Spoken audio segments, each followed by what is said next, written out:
Hey, I'm Billy Rose, founder and vice chairman of the agency, and welcome to Three Hawks Ranch, 2377 Refugio Road.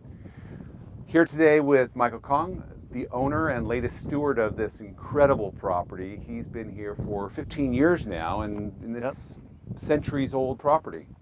Well, this is my favorite place in the world, and I'm very excited to show it to you. So should we start down this way? Let's head on off. This is the main entrance and sort of roundabout at the beginning of the ranch. The entrance is about 100 yards down this way. We have 106 total acres of land, which we're going to walk you around. We're actually starting up here by the pool and pool cabana, just because, well, actually because this is where I first walked onto the property with my wife and my three little girls in 2006, and absolutely fell in love with it, and I'll show you why. I mean, this view is just dazzling. It's so staggering, and you can see for miles and miles and miles of ocean here. Come on out here. There's really four things that kind of struck us right when we first walked onto the property. Now, in 2006, none of this was here. We built all this, and I'll walk you through it, but it was just sort of a grassy hillside at the time. But as Billy was saying, clearly the thing that kind of took my breath away is this view. It's a completely panoramic, 180-degree, unobstructed, 20-mile view out to the Channel Islands, overlooking probably, I don't know, 100,000 acres of preserved land. If you walk down here, Blake, you can actually see UCSB right there on the edge of the coast. So we're not very far from Santa Barbara, maybe 15 miles up the 101. And yet, right when you cross over into where Bacara is, if you know that resort, about 5 miles down this way, you cross over into what is called the Gabiota Preserve, which is where we are now. And the county actually designates it as something called AG 100, which means agricultural 100-acre minimum lot sizes. So really the secret to this whole preserve and to this pristine view is that the smallest possible lot is 100 acres. A lot of my neighbors who are also ranchers have 500, 1,000 acres. They grow lemons, there's a bunch of avocado orchards up here, cattle, etc. So one of the things that is truly unique about this situation and this view, unlike really any other coastal properties in California that have this kind of a view, is that it can never be developed. You will never look down on a housing development, on a strip mall, any commercial warehouse, anything, because the lots are all so large and they're limited to at least 100 acres in size. I think you would agree, Billy, probably that even if you're talking about Carmel or Malibu or Newport, San Diego, I mean there are lots of great properties that have elevated, beautiful ocean views, but you're looking down at hundreds of houses. That's right. You can't see any homes here at all. I mean, it's just pristine mountainside, hundreds, thousands of century-old oak trees, these rolling grass fields. It's so beautiful. Yeah. So the view is really what kind of took our breath away to begin with. As Billy was pointing out, one of the other things that is really special about the property are these oak trees. We looked at a lot of ranch properties when we were shopping for this property 15 years ago, and honestly, a lot of them are just big open pieces of land, right? Yeah. But when you get up to the upper part of Refugio Road where we are, you actually get into this California live oak forest, and this tree is a good example. There are about 10,000. This is actually sort of a younger, smaller version, but there are 10,000 California live oaks like this on the property. That you should know that the county very carefully regulates and protects them. They're all protected. In fact, if you can see that little silver tag on the tree, right? So when we built this pool area a couple of years ago, the county's arborist came up here, replotted all the trees, put that little tag on it that basically says, don't even think about moving me or removing me or cutting me down.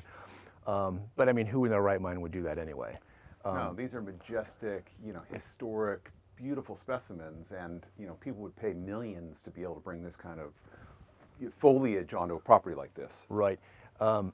We, in all of our development on the property, we've really tried to incorporate all the native and natural elements, the oak trees being the most important. There are about 10,000 oak trees on this 100-acre property. And also sandstone. So Santa Barbara is famous for Santa Barbara sandstone. The best example of it actually comes from this valley, this Refugio Road. All of this sandstone is quarried right off the property. And as I'll show you, every structure on the property is actually built out of this sandstone, which is quarried and cut right here on site. So we brought all these boulders, built this cabana, everything, pool deck, all out of the native sandstone. And then the last thing I'll show you while we're here is this is a very historic property.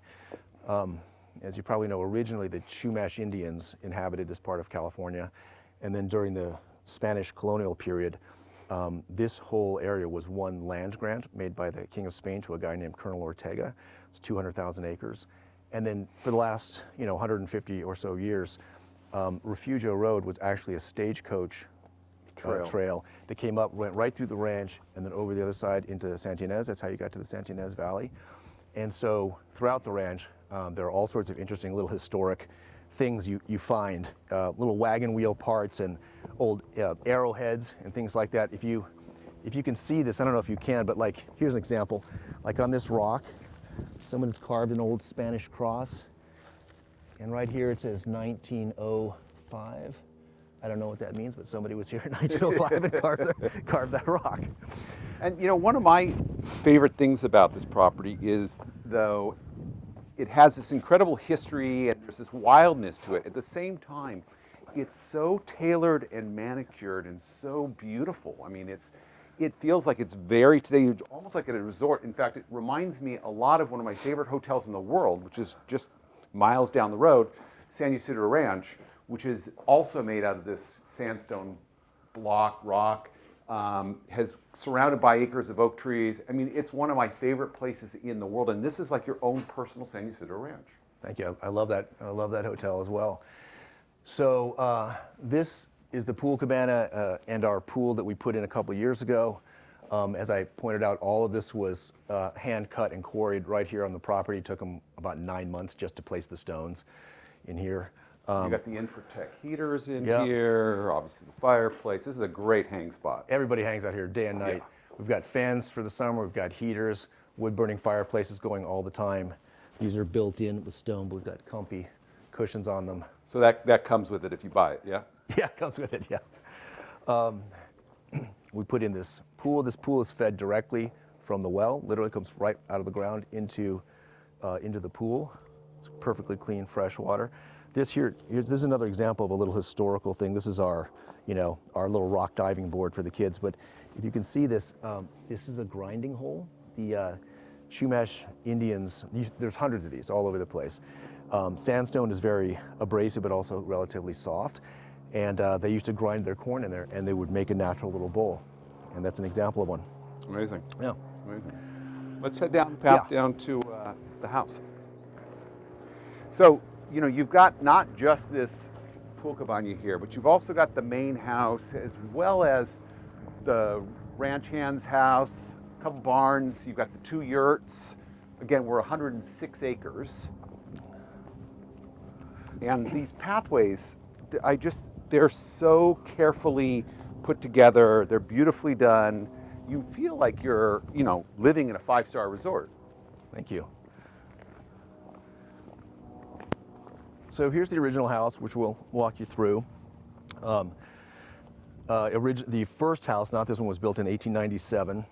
There's a little plaque on the side of the house. Here's the entryway where we drive up and park and unload and whatnot.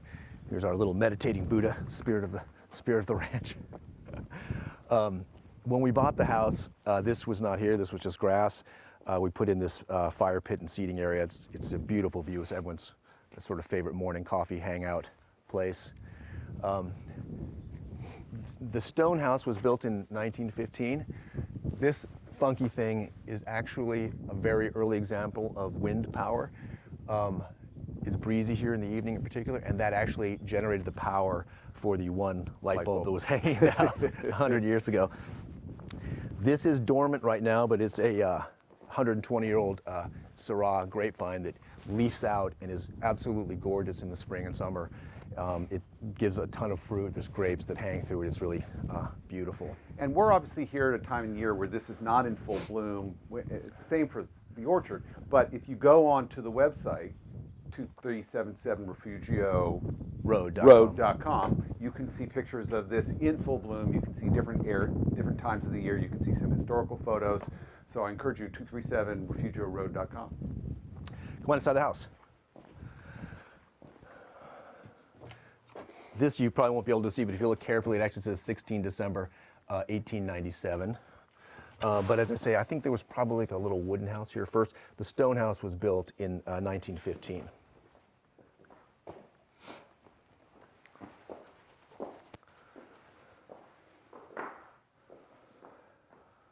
I always love walking into this space. It just makes you feel so at home. And I mean, you just want to get into that kitchen and put together a bounty. So the original house was just this room. As you can see, it's 100% made out of stone. I'm just going to keep saying that all the stone is quarried right off the property. Here's the one heat source, the wood-burning fireplace.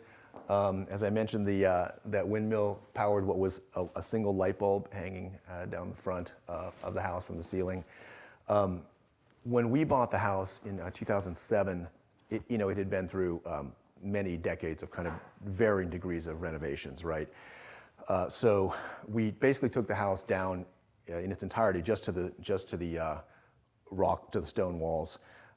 There was kind of an old kitchen here. And there was like formica on the floor and whatnot. So we put in these wide plank wood floors throughout. We put in this big chef's kitchen, which I love. Basically, every weekend when our friends come up, we just stay in here and drink wine and cook the entire weekend. We grow all of our own fruits and vegetables, as you'll see when we go out to the orchard. Avocados, lots of citrus, big herb garden, vegetables. We get about 5 fresh eggs a day from our chickens. And we put in, the Wolf Range and the Sub-Zero and the, microwave drawer and all the sort of high-end appliances for a good chef's kitchen. You are not lacking anything in this kitchen whatsoever. It's got all the modern conveniences. I mean, this is if you're a chef, there's nowhere you'd rather be. Yeah. Big travertine countertop. It's a lot of room for cooking. It's great. I like also that, you get this panoramic view out from this edge of the house, which, as I understand, you added. We did add it. So when we bought, in 2012, we added this room just because we wanted more seating and whatnot. We worked with the fantastic design and build team of Daryl and Kirsten Becker in Santa Barbara. And we added on this room. Now, clearly the priority in this room was to take advantage of the view, right? So all these windows are intentional, beautiful. They kind of give it a picture frame almost quality to the view. As with the rest of the house, all of this stone for the fireplace and these supports and this built-in day bed and whatnot are all quarried out of the same stone. We went and hauled a couple hundred more boulders down and cut them up and built it all to match. What I think is kind of extraordinary too is that though this is a house of stone, you get this incredible natural light quality, and I mean it's abundance of light, and it just makes you feel so optimistic and happy. I mean the sunrises and sunsets you get from the room are unbelievable. Yeah. There's more pictures of those on the website as well. So here's our lot of card games going down here in the evening. Big comfortable sitting area. We try not to watch too much TV and whatnot when we're up here, but we do have a good movie viewing experience. This screen comes down from the ceiling. I love that. I love how it levels out as well. We built that especially. Ingenious. Yeah, and we have a good surround sound system for sound, and then when it goes away, it hides up again behind the beam in the ceiling. We put in a second wood-burning fireplace. this is really the heart of the indoor hangout. No area. question. So now this stone house is 3 bedrooms, yeah? Yeah, so come on back to the residential bedroom part of the house. As I mentioned, this was originally the entire house, so this was an exterior wall that sometime in the mid-70s, a previous owner cut through it, and they added on this extension. There's 3 bedrooms and 2 additional bathrooms back here. Again, when we bought it, this was not a great extension. It was this is basically exposed cinder block, painted cinder block, and this was more linoleum and whatnot. So we plastered it all in the sort of traditional Spanish style and continued these wide wood plank floors throughout. And you come on in here, we'll give you a peek at some of the bedrooms. All the bedrooms have beautiful views. I love that trough sink. You raised 3 girls here, yeah? Yeah. So, Blake, if you can see in here, this is when we bought the ranch, we had 3 little girls, and they would come up with all their friends. So we had a big crowd of kids up here all the time. So my wife converted this horse trough into a sink to keep things moving at bedtime. Come on back here. This is the bunk room. We've got 4 bunks in here for the kids. We also have a couple army cots you can put down here if you really want to sleep like 6 or 7 kids in here at once, which we have done many times. Well, and you also have the yurts, so that you've got beautiful views from down here as well. Teenagers there all over the place. Yeah, but this is a very convenient room to sleep. At least four kids in. The views out of every room are just so stunning, so spectacular. I mean, you love waking up here. Thank you. Here's the 3rd bedroom. We use this mainly as a guest room. This one has a view of the courtyard, which we're going to go out to in a minute. It has its own private bathroom.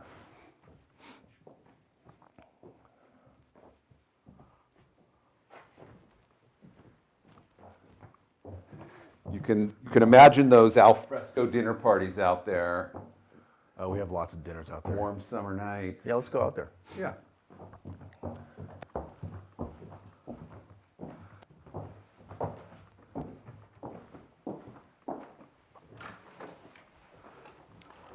Hi, Saucy. Hi, Saucy. She does not come with the property. So here's our courtyard. This part is original to the house. Over here, someone has carved the date of 1915 in here. Here's our traditional Santa Maria barbecue. We only barbecue with wood. When you have 10,000 oak trees, you're going to get a lot of firewood. This thing cranks up and down. We grill it here all the time. And this would be your main entrance too. So we kind of came in the side way. We did. That was just for the purposes of this filming. But this is, your grand entrance. You've also got, you'll just hear it, but your welcome bell. Right. We built this whole courtyard, and then we added this loggia, this sort of covered loggia for dining. We built the walls high so that if it's a little bit breezy, it's very protected and snug and cozy in here.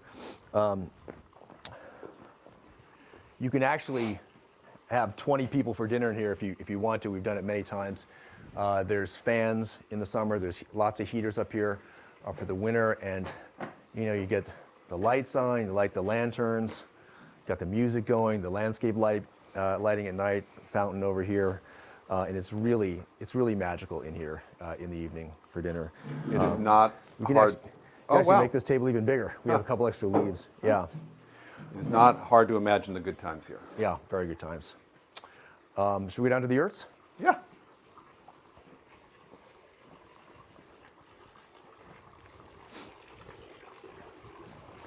I love the stone fountain too. That's got such a meditative serenity quality to it.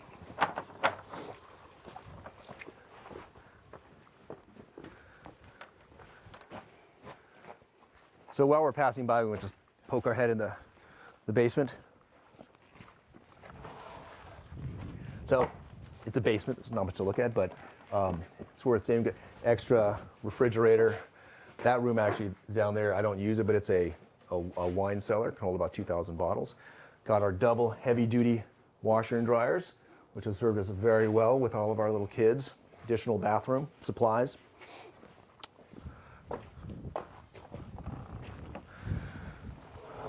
Okay, so these are the yurts. If you don't know what a yurt is, it's basically a soft house. These were on the property when we bought it, and they were empty when we bought them, but my wife transformed them into her own personal glamping fantasy, which I will show you. This one has kind of a Moroccan vibe to it. And this is kind of like your tent where Abercrombie and Kent would be jealous, envious of being able to house their guests. I mean, because they're heated, air conditioning, plumbing, electricity. It's a home. It is. This is real glamping, actually. Comfortable bed. Come on back here. Got some plumbing, a little sink.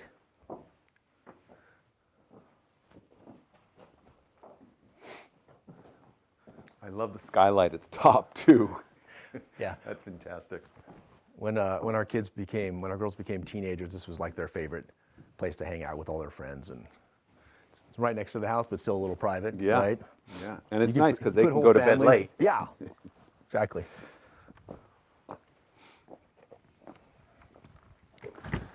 We'll take you down here to the second one.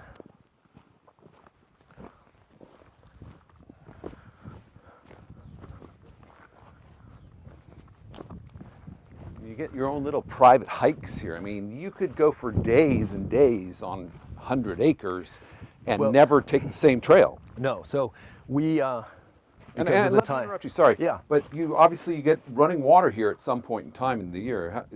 Do the salmon spawn? Well, we had to do a fair amount of water engineering just because we're on a hillside. Sure. And when it rains, you want the water to go down. There's a big waterfall over here, which we'll show you at the end of the tour.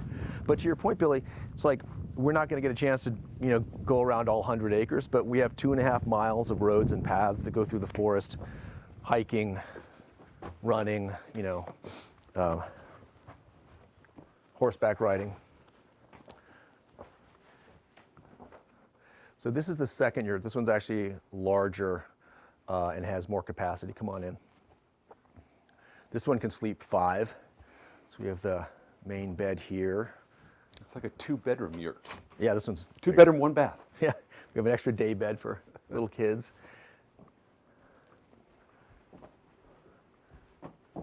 Little closet. Got your water closet. Little water closet. Couple bunk beds for the kids. Yeah, I mean, you got another bedroom there. I mean, it's like Abercrombie and Kent would be stoked to have this. This is sort of everyone's favorite hangout place for. Sure. You put whole families down here. You can put 5 or 6 kids down here. And 10, 20. yeah. Well, there's been 10 kids down here before.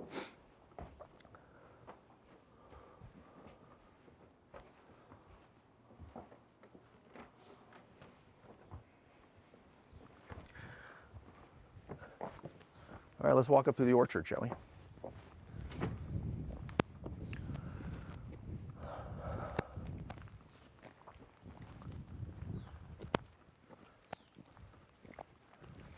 So now you've been tending to this orchard for years, and it's kind of like a Noah's Ark of every kind of There's 2 of everything. Yeah. and herbs and citrus and produce, and I mean, Yeah, it's we not in plant- bloom today, but Well, no, most of it's dormant because we're in the winter, but we planted it about 12 years ago, and all the trees are mature and fruiting now, and they give us an absurd amount of fruit. We've got 4 or 5 different types of lemons, limes, oranges. Let's see what else. Kumquats, pomegranates, peaches, pears, nectarines, plums, all sorts of berries, all sorts of herbs. and you got roses A couple too. roses. They just got pruned. These are all the stone fruit trees, which are just about to bloom. They give us all their fruit in the summer. Here's a little more of that, all these stone culverts that are all over the I property. love this little like stone bridge too. We've got about 60 total fruit trees in here. And of the stone fruit, so what do you have? We have peaches, nectarines, plums, apricots, got a much couple everything. of Mexican guavas. Yeah. Wow. These under the netting here are blueberry bushes. These are some blackberry bushes. Got some strawberries in the back there. This is my wife's potting shed that has tools and soil and whatnot in there.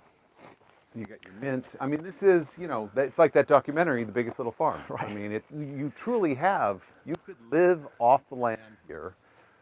These guys are starting to flower, so they'll bloom soon, and we'll get fruit in the summer. Yeah, beautiful. We make a ton of jam every year. Three Hawks jam. Yep, Three Hawks Ranch jam. Now, so you've got the ranch manager's home, you've got this barn here, you've got another barn over there. You know, obviously we've got 106 acres, so we're not going to be able to show everything in this short period of time, but what if we jump on and just head out to the meadow? I'll just give you a quick sense of the land. There are fields like this throughout the property. This one I love, it's about an acre. You play go ahead and baseball on sit it. there, Sophie, that's Yeah. fine. Take the shotgun roll. Ooh. Okay, here we go. Maybe we could stop up here for a sec just so we could hear. Yeah, I'll peek in. So we have a couple barns. So it has our toys in it. We've got 2 high-speed electric car chargers, storage up there, extra bathroom. As you pointed out, Billy, this is the manager's house. Has 2 bedrooms, a bath, and a big kitchen, and a little cutting garden over there.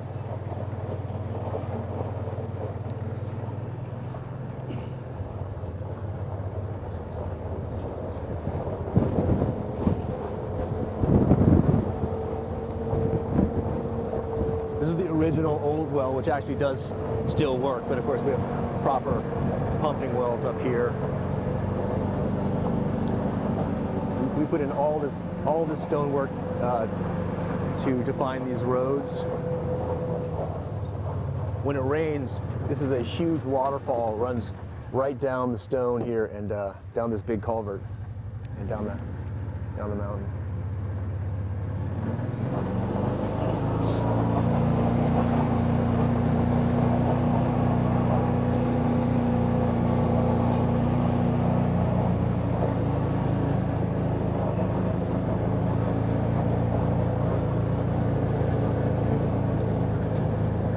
So as you were saying, Billy, you know, we're only looking at about 8 or 9 acres in this tour. We're not going to make it to the other, 100. But this just gives you a sense of how much land there is. This is a 6 or 7 acre flat field. All these hillsides, all back behind you, and all down the hill is part of the ranch. And you just got ocean everywhere you look. Ocean, I mean, yeah. There's nobody around.